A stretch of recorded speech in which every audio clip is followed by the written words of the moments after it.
السلام عليكم مساحة دماتين ودوادا ما توحين موقال آدي آد مهمة حدي أتهي ويل موقال كنوكو كوهان فاعية حدي أد قبرت هينا واسير موقالك محالقو تلك علي خرق كليات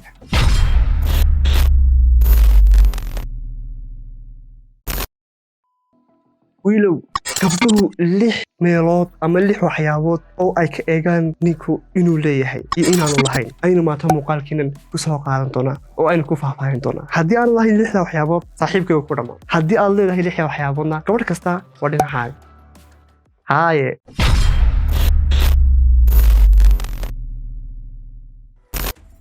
soo dhawaada mar labaad aan iska baro marka hore haddii aad naga cusub tahay magacaygu waxaad Fataax Umar Cali waxa aan si kalgacal guli kartaa عبد الفتاح موتينو kusoo dhawaad channelkayga Mootino Lifestyle channelkii u horeeyay ee Soomaaliya ee aad boqol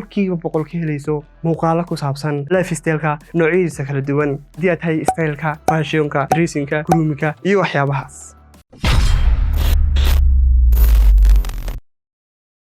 qodobka koowaad gabadhu markasta wiilka waxay ka eegtaa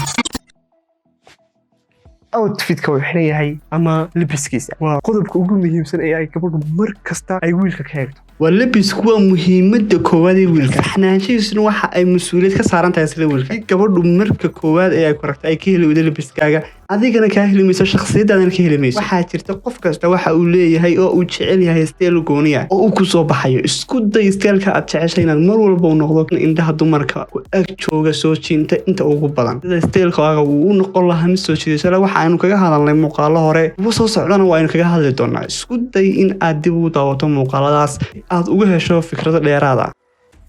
qodobka labaad gabadhu waxay ka eegaan wiilka hairstyle-ka ama qaabka uu timaha u jarto tii hairstyle-kaagu ahaa mid qurux badan saaxiibkay 2 point baad haysataa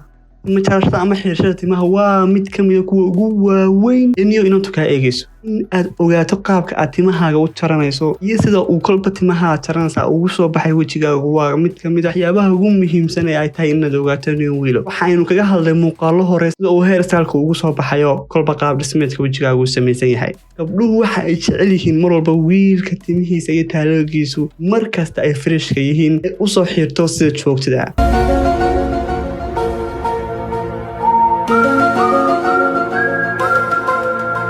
isku day in aad hagaajiso hairstyle-kaaga baadhana kan ugu fiican ee ku soo baxay wajigaaga uguna xiirato sanadkii hal maalin xiiran qodobka saddexaad ee ay gabadhu ka eegto wiilka inuu leeyahay iyo inaanu lahayn inuu ku fiican yahay inaanu ku fiicnayn waa skincare waxyaabo badan baa soo hoos gala waxa ayna kaga hadli doonaa muuqaalo badan oo dambeeya skin routine-ka iyo skincare-ka iyo waxyaabahaas laakiin maanta waxaynu soo qaadanaa isagoo si koobana skincare-ka amina daryeesha caafimaadka jirkaaga waxa lagama maarmaan ah in uu mar walba ahaado mid aad ilaalisay skincare-ku waa uu noocyo badan yahay waxa kamid ah in aad ilaaliso nadaafadda wajigaaga sidoo kale in aad ilaaliso nadaafadda caafimaadkaaga jirkaaga oo dhan waxaa soo hoosgalay in aad jirkaaga dhisto dii wajigaaga aanu ahayn mid daryeelan waxa macquul ah in sababtaas keliya darteed aad u weydo gabadhan oo kula hadashaba ama sababtaa darteed gabdho badanba kaaga heli waayaan waxaa sidoo kale soo gelin doonaa mustaqbalka dhow insha Allah muuqaalo badan oo grooming ah oo ka hadlaya skincare-ka iyo sidoo kale skin routine-ka iyo noocyada kala baxayo oh my god wow qodobka afraad gabadhu meesha ay ragga inta ugu badan ka eegto waa kabaha haday horayaan ta ku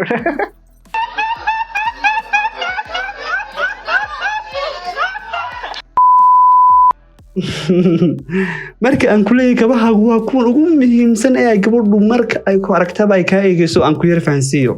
gawar adigoo suud cusub u xidhay kaba salaha oo sandala ama adigoo dhar cusub aad soo iibsatay aad u xidhato kaba hore oo aad iibsatay oo soo isticmaashay 2 sano ka hor oo dareemi karta in ayna xisaabtaas isku dheelitirnayn oo ay wax ka khaldan yihiin marka koowaad iska dhisbaro kabahaaga waa inay noqdaan kuwa style-kaaga ku soo baxaya kaana waaweynayn oo si fiican ku leh sidoo kale waa in aad taqaanaa kabaha aad xidhanaysaa iyo dharka aad xidhanayso inay yihiin kuwa isleh oo isqaadanaya si hadhow marka koowaad ee aad la kulanto gabadh u oran war style-kan xaggaad kala timiniyo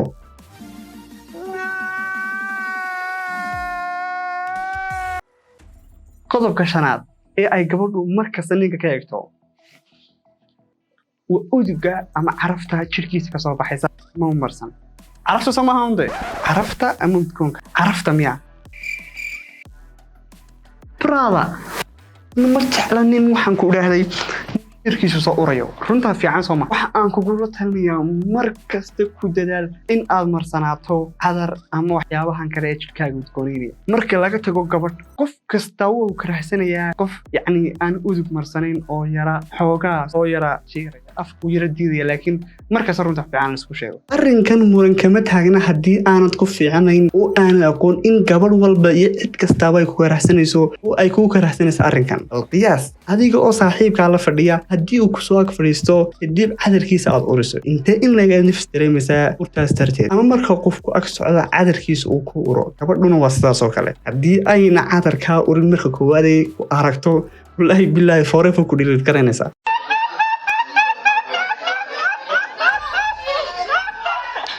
isticmaal oo naftu way baxaysaa marka ay kharashar ku soo galo waxa koowaad aad iibsataa wayna noqdaa cadar koowaad tile waan ka go'ayn waan dabisho qaadin isla markaba waxa muuqaalo soo socda sidoo kale kugu bari doona cadarada dhulka Soomaaliyeed yaala iyo kuwa ugu fiican ee ugu tayada fiican ee aad isticmaali karto